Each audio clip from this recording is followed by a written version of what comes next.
અમદાવાદના Sardar Patel international airport ખાતે mock ડ્રીલનું સફળતાપૂર્વક આયોજન કરવામાં આવ્યું. તારીખ 19 જૂન 2024ના રોજ ગુજરાતના અમદાવાદ ખાતે આવેલ સરદાર વલ્લભભાઈ પટેલ ઇન્ટરનેશનલ એરપોર્ટ કોઈપણ અનિચ્છનીય ઘટનાને ટાળવા અગમચેતી વર્તે છે.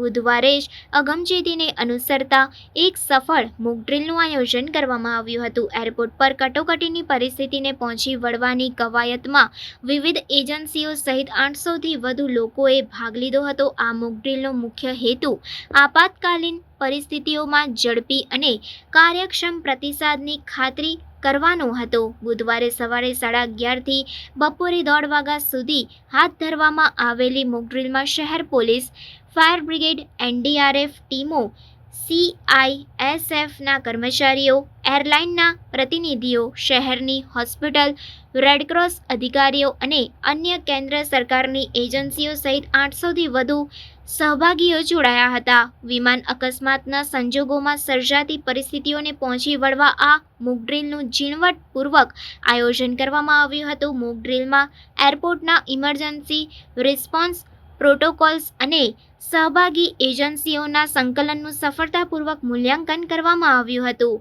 આ ડ્રીલની ખાસ વાતો એ રહી કે તેમાં એરપોર્ટની કામગીરીમાં કોઈપણ જાતની ખલેલ કે સ્થાનિકોને અસુવિધા પહોંચાડ્યા વિના પાર પાડવામાં આવી હતી.